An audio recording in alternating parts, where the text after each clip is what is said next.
Father, we do just lift up this time. Pray that you would just bless this time, God. As we look at your word, and Lord, to me, as we look at kind of some interesting things, get some details, Lord, I just pray that most of all it would draw us close to you. Lord, every time I read through the book of Revelation, the thing I come away with is my God is in control and has a plan, and his plan has an end. And Lord, you didn't just start something and hope it works out, but God, you're intimately involved. And Lord, if you're that involved with your creation, I know you're involved with my life. And I thank you for the evidence we have. So I pray as we read this today, it would just draw us close to you. And Lord, it would be an encouragement for those, for all of us this morning, whether we're discouraged or whether we're doing fine, God, that this would be just a time of drawing near to you. And we pray these things in Jesus' name. Amen. Hey, in Revelation, now we're going to take a time and we're going to stop. For a few chapters, we're just going to stop and look at some events, some that have already happened, and kind of some characters or persons who are involved in the future events. So chapters 12, 13, and 14 are kind of like, we heard the seventh trumpet sounded, and now we just stop for a little bit and we get some more information. Some people say chapter 12 is man's view or Satan's view of what we read in chapter 6 through 11. But we get some insight. And this is more about what happened, not when it happened. So I like to emphasize we're not moving along chronologically. We suddenly stop and look at things, and I think it's important to understand that. And then we're going to be introduced to different characters and things going on. But something we need to understand, especially I think as we study the book of Revelation, is Revelation mainly is around the nation of Israel. And I know some people get upset about that. Genesis chapter 12, I shouldn't put that up there yet. Genesis chapter 12 lets us know that every nation will be blessed or cursed depending on what they do with the descendants of Abraham. And that was true back then, and you know what? It's true today, and it's just as true today as it was back then. So we need to think about that, I think especially in light of current events, of things we see going on in our world, that we need to think about what side are we on and what's taking place. Having said that, doesn't mean Israel does everything right, but it means we need to make some choices and we need to understand something. I think human history revolves around the history of Israel and what happens to Israel. So we're going to kind of get a picture of that as we go on. So verse 1 says this, now a great sign. Oh, by the way, when we read that, right, a great sign is telling us that this is something symbolic. Remember, not everything in Israel, not everything in Revelation is symbolic. But this is telling us he's giving us a symbol. So he's not talking about a real person here. It's a symbol of something. So he says, a great sign appeared in heaven, a woman clothed with the sun, with the moon under her feet, and on her head a garland of 12 stars. And being with child, she cried out in labor and in pain to give birth. So now we have a new character introduced here in the book of Revelation. This character is a woman, and now I think it's important we understand who this woman is. And throughout history, there's been so many different people coming up with different ideas. The Roman Catholic Church, if you've been part of that, believes this woman is Mary. And you look at a lot of the statues of Mary, the icons of Mary, she usually has a cluster of stars around her head and different things. This is not Mary. And we'll get more into that, why it can't be Mary. And then it's interesting, one of the cults, the Christian Science cult, Mary Baker Eddy, thought this was her.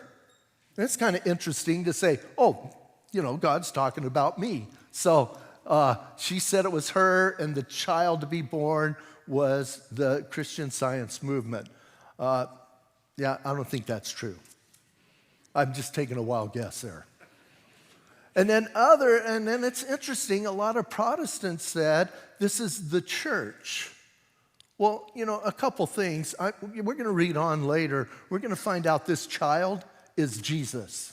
So it'd be kind of weird for the church to give birth to Jesus. I think it's the other way around, isn't it? Doesn't he give birth to us and cause that? So, and plus, somebody once said, how could the church get pregnant without the bridegroom?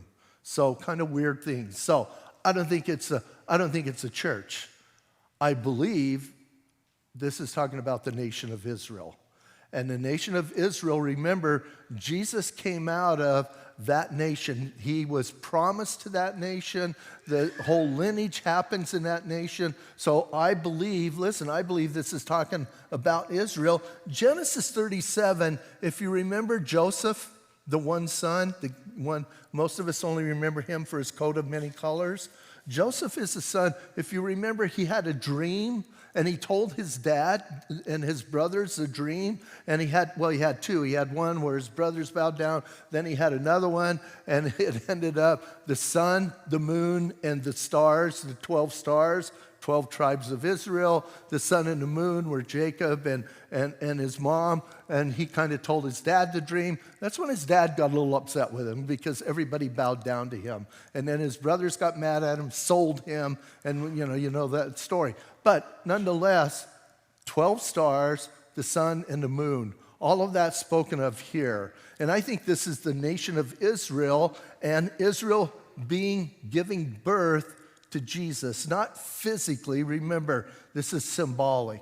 And Jesus had to come out of the nation of Israel. And we're going to talk about this again as we go along further. The nation of Israel, why has there been so much hatred, anti-Semitism, not just in our generation, but generation after generation after generation, and the things we read? Why is everybody against Israel? Well, I think it's satanically induced. We'll look at that. But more importantly, it's because of the Messiah.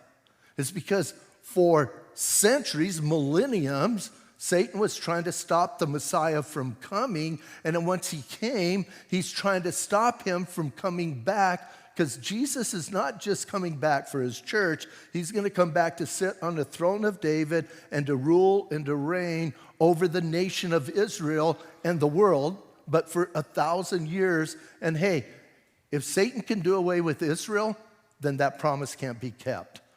And so that's Satan's end goal. God's end goal is to set up his kingdom. I've read the book. God wins. I thought it, spoiler alert, right?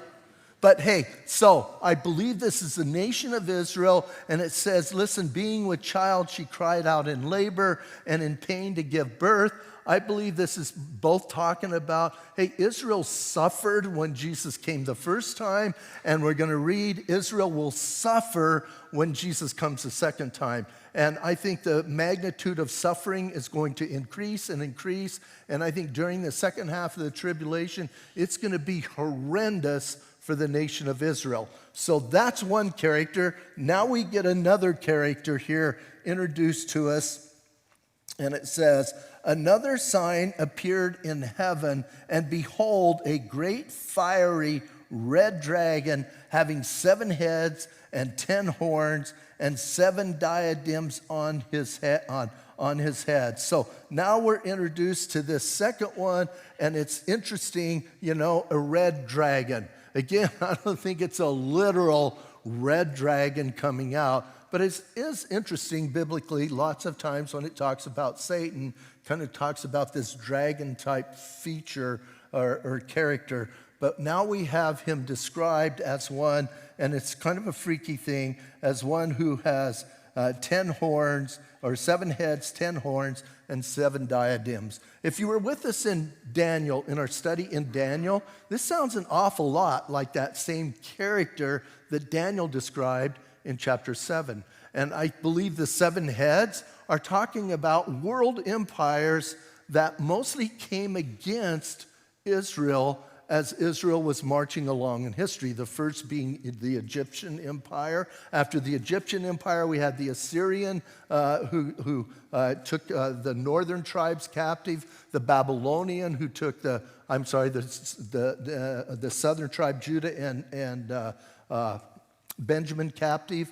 And then later on, you have the Medo-Persian Empire, you have the Grecian Empire, the Roman Empire who invaded the land. And lastly, you have the Antichrist. 7 leaders, 7 heads, 7, different nations or whatever taken over. I believe that's what it's talking about. The 10 horns obviously are signs of power. Could be 10 different kings within those movements. Could be 10 kings who are coming. I know a lot of people at one time used to think this was representing the revived Roman Empire and the whole European Union. All of that's kind of been blown away by what's happening, and there's way more than 10 in part of that. But it might be 10 who raise up and that sense of power. So that's a dragon. Then it says this about him. Verse 4, his tail drew a third of the stars of heaven and threw them to the earth, and the dragon stood before the woman who was ready to give birth and to devour the child as soon as it was born. So Satan, this being, fell. He was created a good angel. He fell. If you want to read about his revolt, you can read about it in Isaiah 14, Ezekiel chapter 28. Talk about him. And as he said, I will be like the Most High God. There's the 10 I wills of Satan. So you have that going on. So this is Satan. But when he went down, what does it say? A third of the angels went with him. Now, how many angels does that mean? I don't know. When I read about angels, I always read about numbers that can't be numbered. So, hey, there's a whole bunch. These angels who fell with him are demonic influence. They're what today we might call demons. And remember, Satan can only be one place at one time. He's not omnipresent. He can't be everywhere. And it's kind of funny. Sometimes I hear people rebuking Satan, and I think, you really think he's after you? I think it might be one of his demons, but I'm not sure it's him. I think he's got a lot bigger fish to fry than us. I think he's after the big guns, right? The people making the most impact. Maybe I'm wrong. Maybe he's after you. I don't know. But I think generally it's some demonic influence. And usually it's our own sin that gets us in trouble. Most of us don't need Satan's help to sin, right? So anyway, we have him thrown down, Isaiah 14, Ezekiel 28, and it says he took a third of the angels with him, and they were drawn down. And then it says, here he is, and he says, the dragon stood before the woman who was ready to give birth to devour her child as soon as it was born. Have you ever kind of done a run through biblical history and looked at the events that took place that would validate this scripture and tell us what's going on? From the very beginning, you think of very beginning, when Adam and Eve fell, God told the serpent, there's going to be enmity between your seed and the woman's seed. And it's going to go on for generations, right? It's going to go on in world history forever. And then he said, you will bruise his heel, but he will bruise your head. In other words, here's what God said. You're going to lose, right? In the very beginning, he told him. So what is one of the first things he does to try and stop this seed of the woman from coming? What's one of the very first things he does? He has Cain, the unrighteous, kill Abel, the righteous one. You think that was just a mistake? You think that was just one brother acting against another? Or was that demonically influenced? And then after that, you have the whole idea of he got the world so corrupt that God brought in a flood. And I think Satan was thinking, hey, he'll flood the world and I won't have to put up. And we won. But what happened? You got Noah, who builds an ark, and his sons and their wives get in the ark, right? And so 8 people were saved in the ark. So that keeps it going. Then he has Esau trying to kill Jacob. Again, think of the lineage. Think of what's going on here. He has Esau trying to kill, I was going to say Egypt, trying to kill Jacob. And then you have the whole thing of going on. in Egypt. You have Pharaoh, who tries to kill some of the babies, and then ultimately tries to destroy this woman, Israel. Why? He tries to destroy the entire nation, but he loses, doesn't he? And then after that, you have Saul trying to kill David. We could go on and on. In 2 Chronicles, it's an interesting thing for those of you who like to read Chronicles. 2 Chronicles chapter 21 and 22. I didn't do a slide for it. But here's an interesting thing in Chronicles. You get down as you follow, because the promise came through David, right? And David, he says, you will always have a man to sit on the throne, and the Messiah is going to come and rule forever. Through David. Do you know that the lineage of David came down to one person in Chronicles? One person left in that whole lineage, and it was a young guy that they had to hide for 6 years. So think about that. Who's behind all of that? Do you think all of that just kind of happened? And then once you get to that, once you get past that, you have the child is born, and we just read about that in Luke. And then in Matthew, you have where Herod tries to kill him, right? He killed all the babies who were 2 years old and younger. They took Jesus down to Egypt to hide. And, you keep going on. Satan even tried to get Jesus to jump off the pinnacle of the temple. And they finally do kill him, only for him to rise again on the third day. And then what happens? I mean, look at world history. Since then, what has happened? The Jews have been hated by the world for centuries. As we look at things, Rome totally destroyed Jerusalem, pushed the people out. The people had no land. They had no, central place to gather. They had nothing. They were scattered throughout the world. And they were scattered throughout the world in 70 AD. In 1948, they were regathered, and here's a mind blower. They were regathered. They still had their ethnicity. They still had their belief system. They still had their language. Yet they were scattered throughout the world. They came back together as a nation. That's a mind blower. That's God. But then what happened after that? Hey, they were attacked over and over, and during that time period. But even before that, wasn't there this one guy in Germany who tried to eliminate them? Have you ever thought about that history? I mean, we kind of think about it, and we kind of sort of brush it aside. Hitler was busy murdering, killing 6 million Jews, and nobody paid attention. Check out the history. Until Hitler started invading their country, then they got a little bit upset about it. Kind of weird, isn't it? Why didn't anybody care when he was killing the Jews? Because you know what? It's Jews.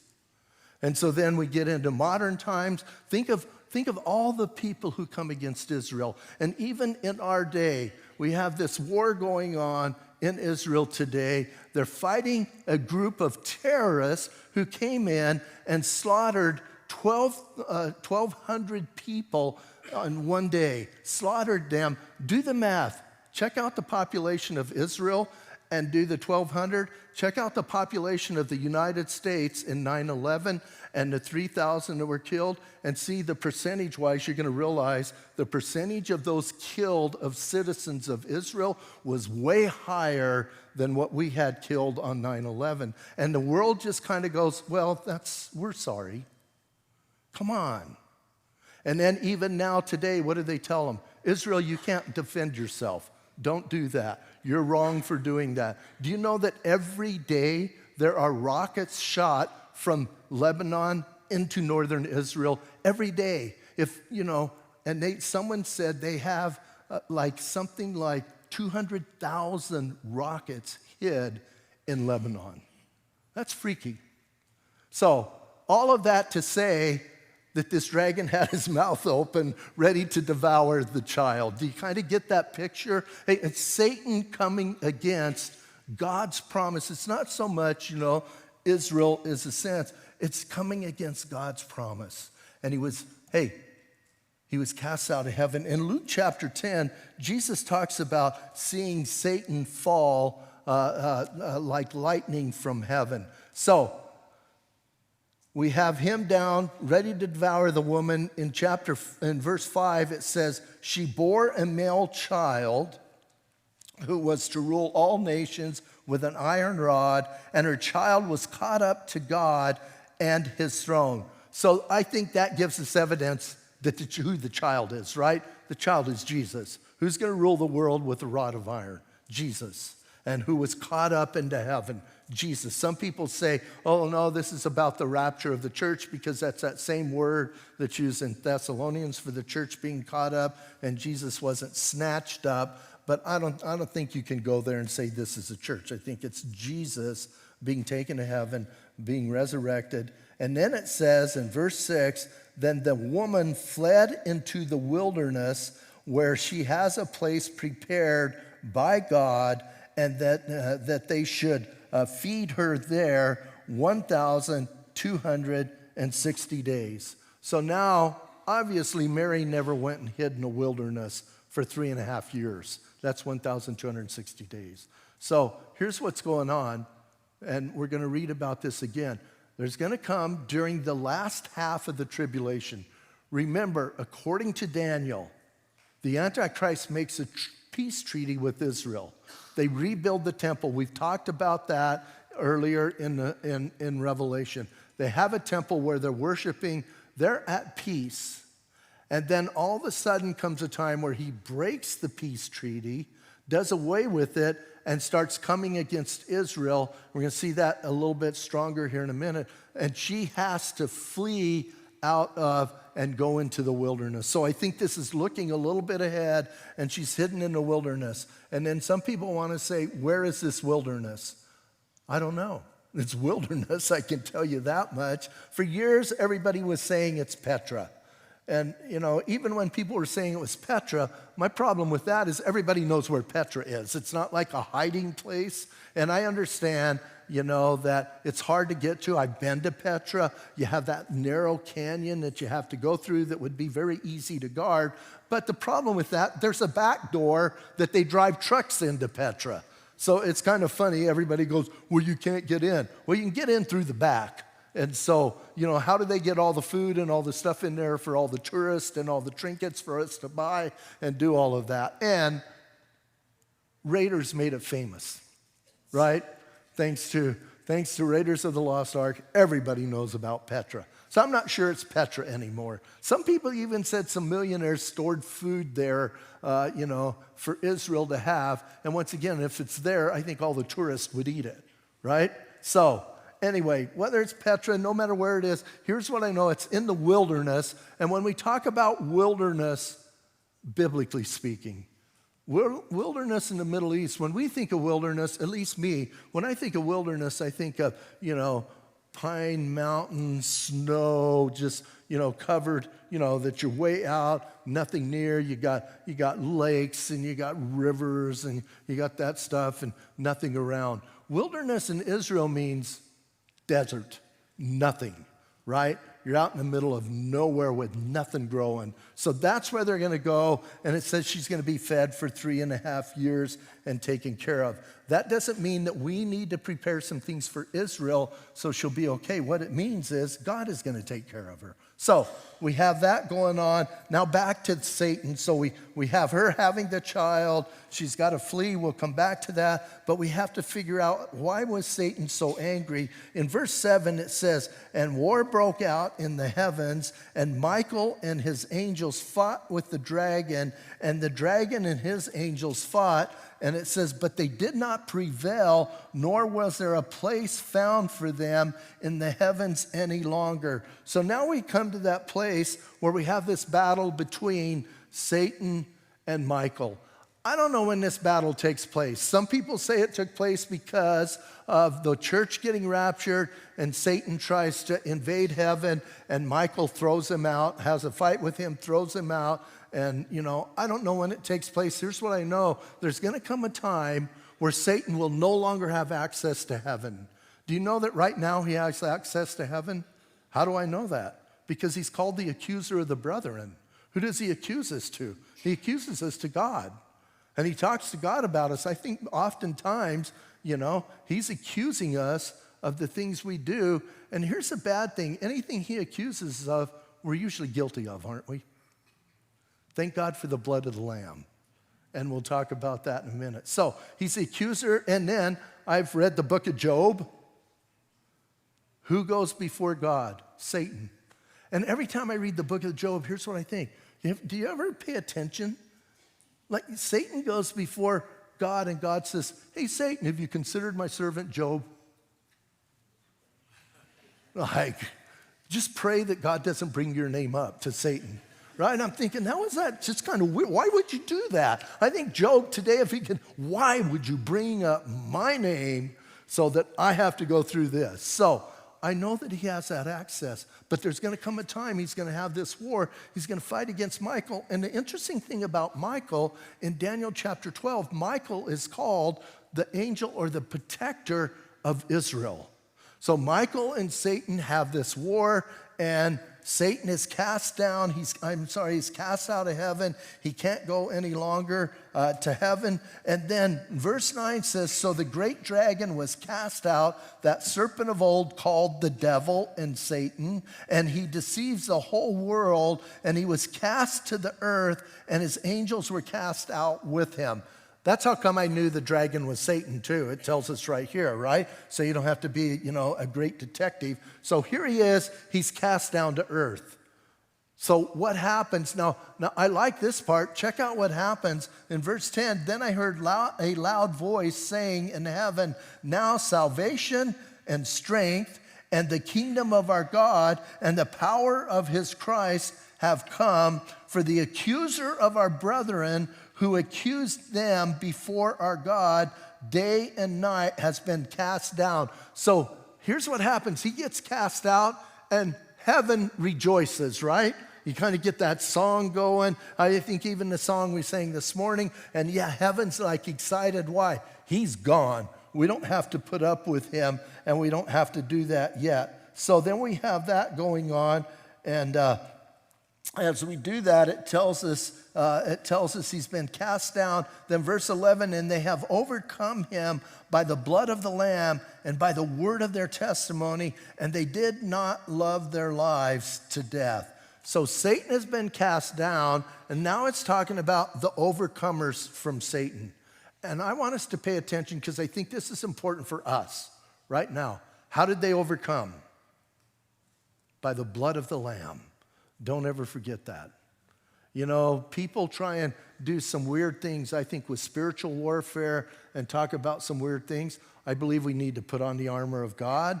I believe we need to trust the armor of God. I think we need to be, people who are wise and people who understand what's happening. But how do you really overcome? By the blood of the Lamb. Not by chanting something, not by binding, not by coming up with all these incantations. I hear people do the weirdest things. They overcome by the blood of the Lamb. If you talk to people about Jesus, even today, just try this out in the community and different places. Talk to people about Jesus. Most people don't care, and some people are even very neutral when you talk about Jesus until you bring up the blood.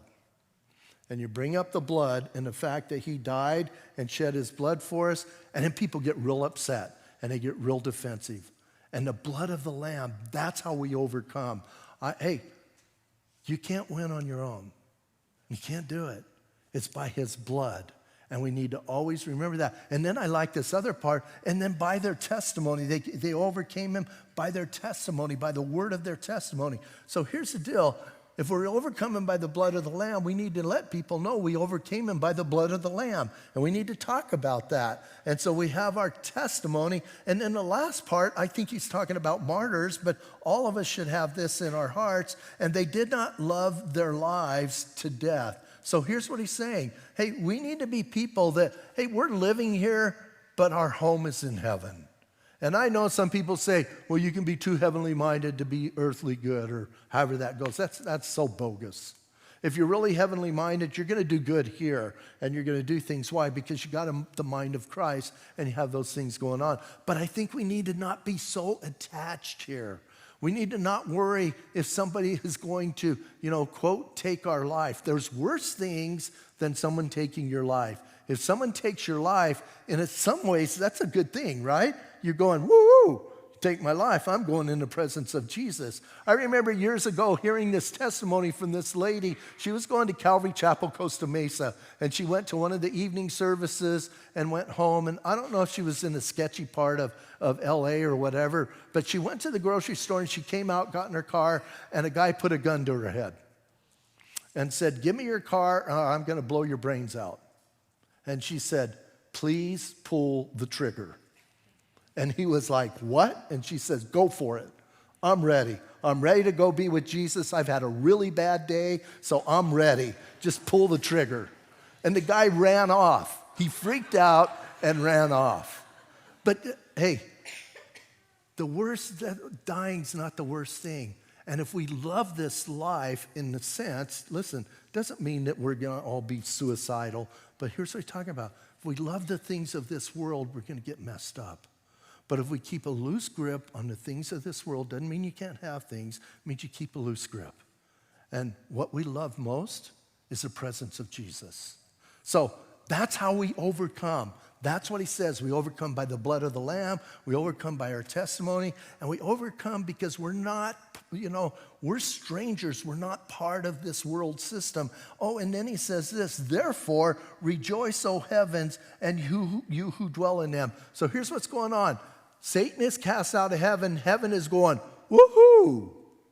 But not so much on the earth. Check this out. Woe, in the middle of verse 12, to the inhabitants of the earth and the sea, for the devil has come down to you having great wrath because he knows that his time is short. So now he shows up, and he's not just, listen, he's not just, mad that he can't stay in heaven. He's been cast out, and it says now he's angry.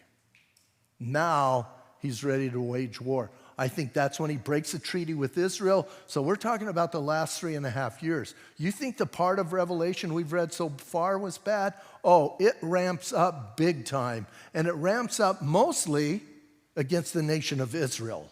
So he's angry, his time is short, and it tells us in verse 13, now when the dragon saw that he had been cast to the earth, he persecuted the woman who gave birth to the male child. So, hey, the persecution of Israel is going to get ramped up in the last 3.5 years. Remember, it's okay, the first part.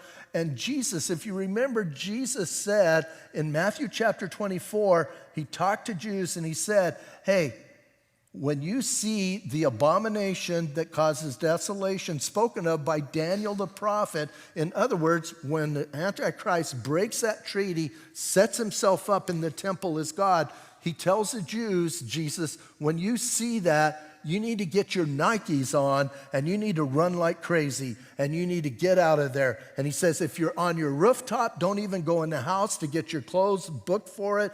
I feel sorry, Jesus said, for pregnant women and nursing mothers because they're going to be slower at it. It's going to be hard for them. So what's Jesus saying? He's talking about this right here. He is angry. His time is short, and he's going to persecute the woman.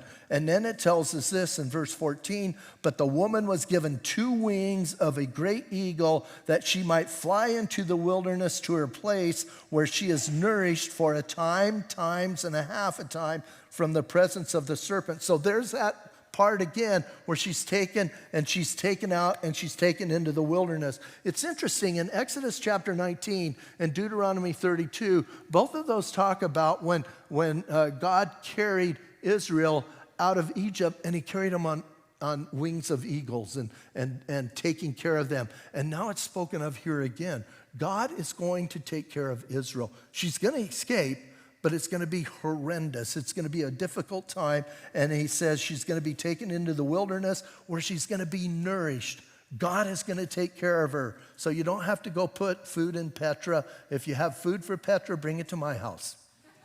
So, you don't have to go do that. God is going to take care of her. And then it says, so as she does that, here's the crazy thing, that she's going to be taken away from the presence of the serpent. And then it says in verse 15, so the serpent spewed water out of his mouth like a flood after the woman, that he might cause her to be carried away by the flood. So I don't think this is talking about a literal flood. I don't think this is talking about, just water coming out of the mouth of a dragon and you have this huge thing. I think he's talking about the persecution. And as I said, the persecution is going to ramp up and the persecution is going to follow and try and come after Israel. And hey, that's Satan's agenda. He's got to do away with Israel. He couldn't stop the Messiah, but if he can stop Israel, the Messiah has nothing to come back to, and Satan wins. Now, I've read the end of the book, and here's the thing that blows my mind. So is he. Don't you know that Satan knows what this book says? He probably knows it better than most of us. And it's like, dude, why don't you just give up? Wave the white flag and quit. And the problem is pride. He thinks he can still win. He thinks he can still beat God. And, number one, there's no competition. If Michael can kick him out of heaven, think what God could do to him. So he's spewing all of this hatred, all of this turmoil towards Israel. And I kind of like this part. It says, verse 16, but the earth helped the woman, and the earth opened its mouth and swallowed up the flood which the dragon had spewed out of his mouth. So it comes, in other words, God is going to stop this supernaturally. God is going to take care of it. Interesting scripture. Read Jeremiah chapter 16 for homework. I know I gave you guys a lot of homework, but it's good. In Jeremiah chapter 16 says, no longer will we talk and boast about God delivering us, and this is Pat's paraphrase, God delivering us from Egypt, but we will talk about his deliverance in the last days. So that's this, right? God is going to take care of them. God is going to deliver them. Oh, and then there's a little bit more bad news. In verse 17, it says, then the dragon was enraged with the woman, and he went to make war with the rest of her offspring who keep the commandments of God and have the testimony of Jesus Christ. Who's the rest of her offspring?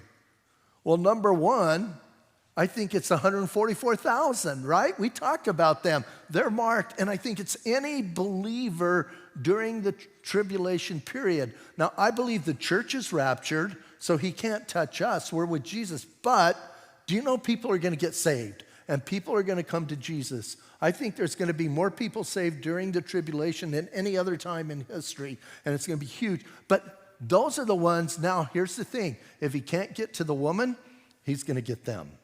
Why? Because they're followers of Jesus, and he's going to try and stop them and do whatever. So, heavy persecution, and I know some of us are going, man, once again, not encouraging message today, Pat. Yeah, it is. You can overcome. Did you forget that? You can overcome. How? By the blood of the Lamb. Don't ever forget that. You can overcome by the blood of the Lamb, by the testimony that you have, and by the fact that you're not in love with this world, but you're in love with Jesus. And that's your big safety net. So now we have some major players. Now we have Israel in play, we have the Messiah in play, and we have Satan and his demons in play. Chapter 13, we're going to meet some more players. It's going to get more and more intense because there's more coming. Chapter 14 is going to give us a little bit of break, talk about some stuff.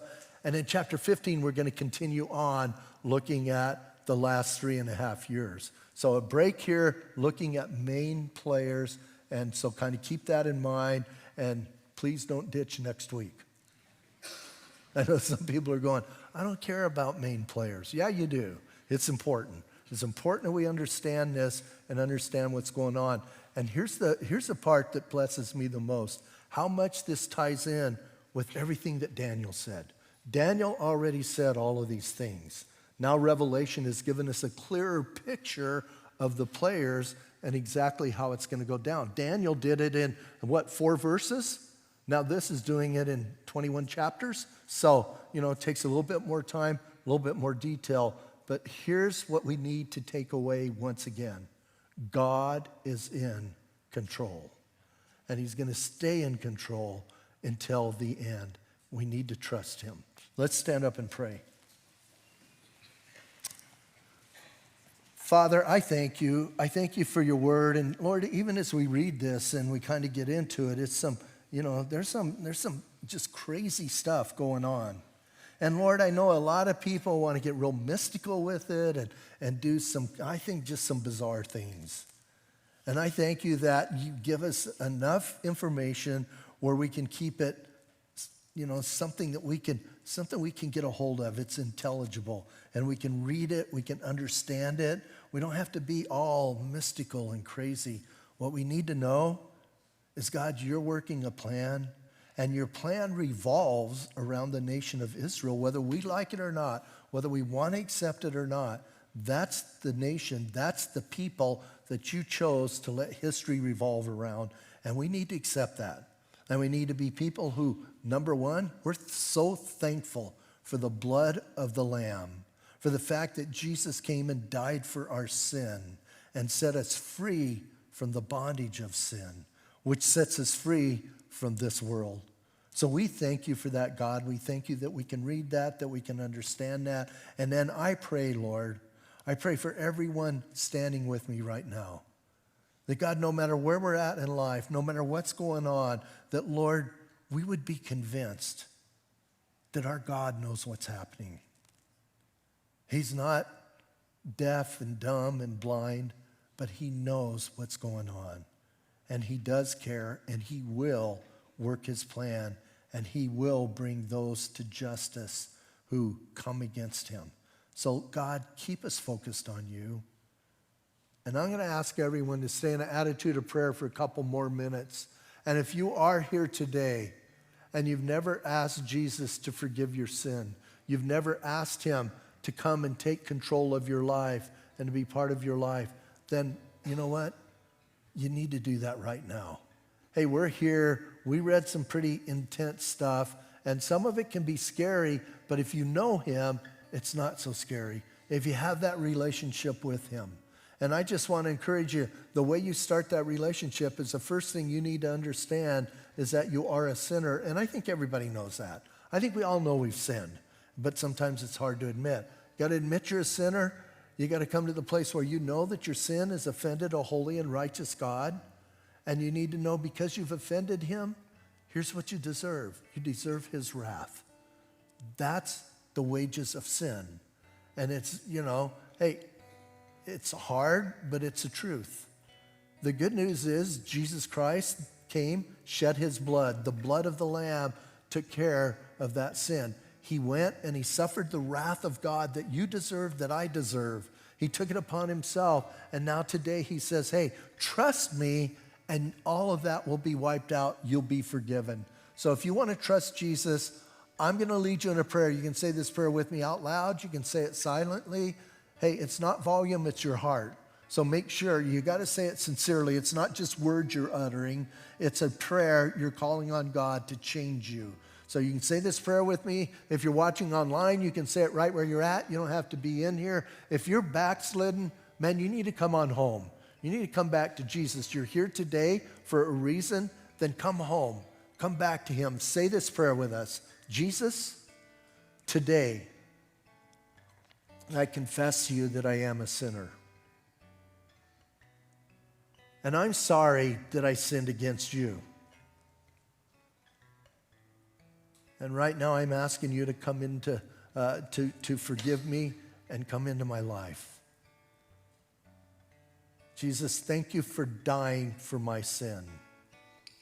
Thank you right now for your forgiveness. And now I want you to come into my heart and change me. Make me new. Come into my life and guide me. And Jesus, I want you to be my Lord and my Savior.